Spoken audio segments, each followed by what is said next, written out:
Welcome back. It's now the time when we take the key and we go and see if we can get her started, to be honest.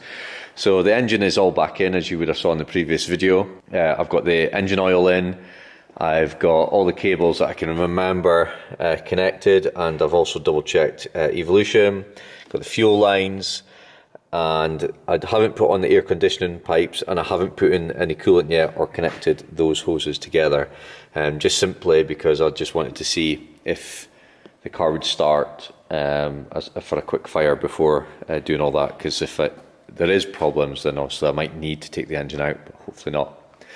I put the battery on charge last night just to double check.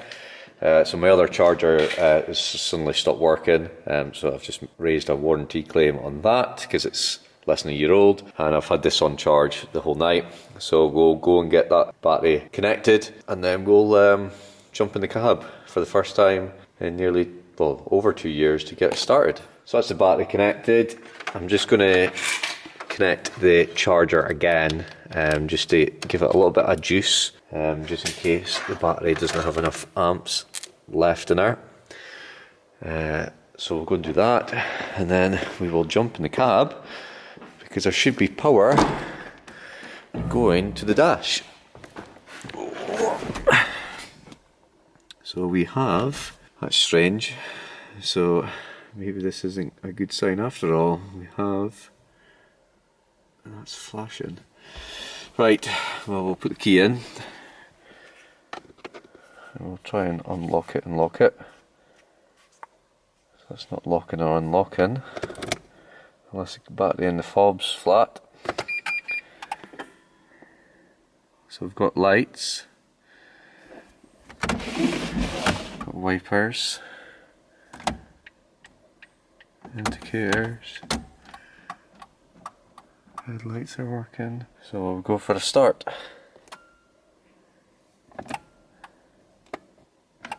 Yeah, so you can see everything dimming down, and also it's came up with this, which makes me think that the batteries in this are flat.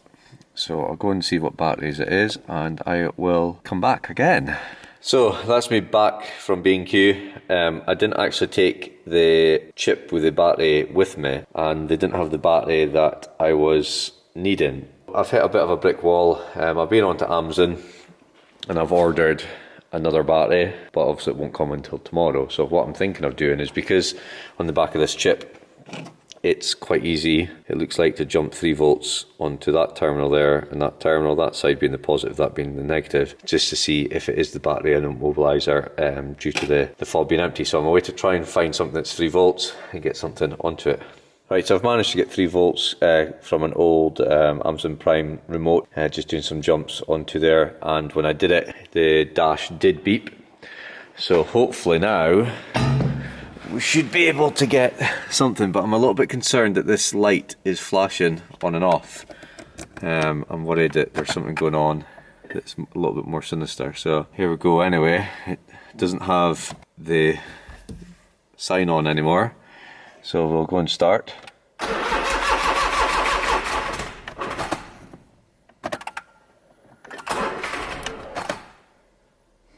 So she ticked over, as you could hear. To me that sounds like voltage to the battery.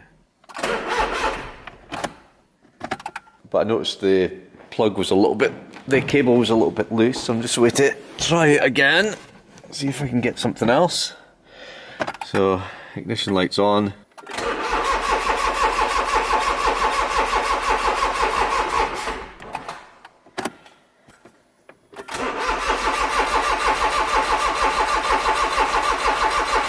Come on, come on, come on.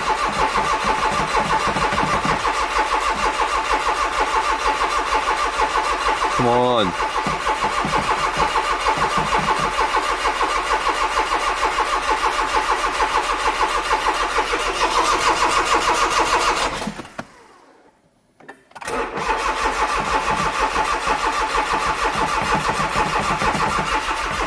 Horn there, low brakes.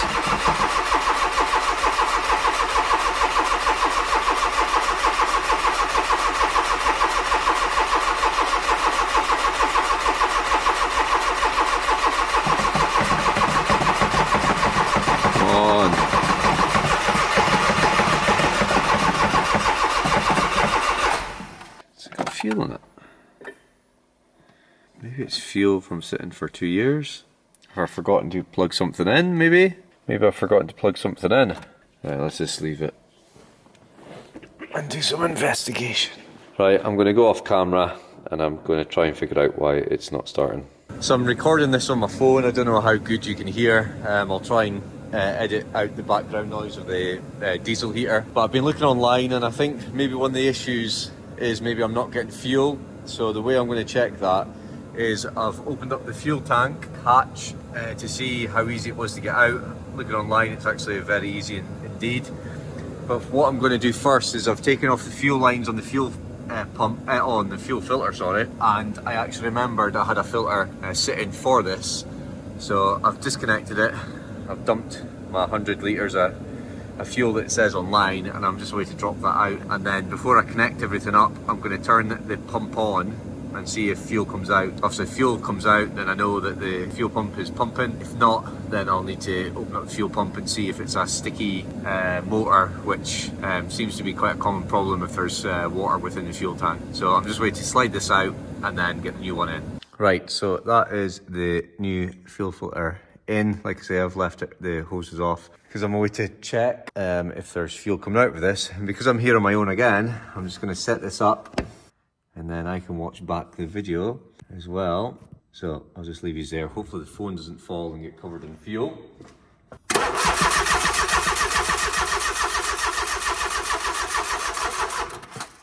So, no fuel. That's worrying. So it must be the fuel pump is seized. I'll just...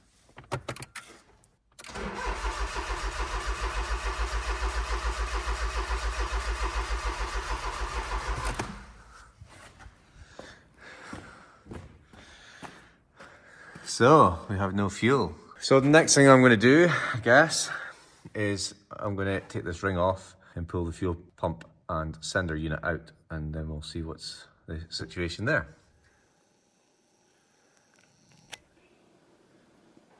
Rocky Robin, tweet, tweedly. So, nature and all, it's been another few days since I last filmed, and since then the key for the battery for the key even is arrived, so you can see that the car's unlocked. We'll lock it, we'll lock. So at least that's done, and it was one of these that I bought from Amazon. And we also have the replacement fuel pump, second hand off of eBay. Came from John Taylor, which seems to be a person that's got heaps of cars for parts and fixes them up. So I'll probably be in touch with him more to get some more parts probably. And I've also got the computer from my work. So that's going to be the first step, is plug in the computer, see if it flags up anything that's obvious.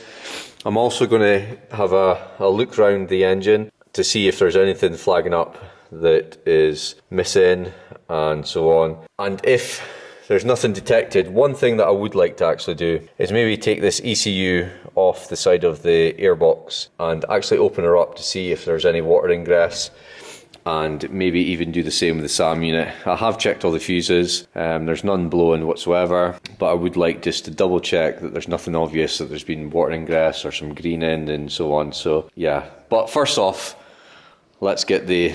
Robin's back again. Rocky Robin, tweet, tweedleed. Rocky Robin, tweet, tweedleed. First off, let's get this plugged into the car. So this is back in the car. I've got the ignition on, and you can see on the dash that the fuel gauge indicator is flashing. I presume that's because I've got it disconnected at the present moment. I've plugged in the computer into the OBD port, and I'm just waiting for it to go through everything. There's a very strong smell of fuel in here, so one thing I am going to do is that I'm going to siphon the tank. I just feel a little bit more safer getting that done, and I'll put it into some cans and see what's going on. Right, read codes, stored codes, no stored codes in module, pending codes, fuel level sensor, well we know because it's not actually connected. There's no codes to raise, but we'll just do that anyway.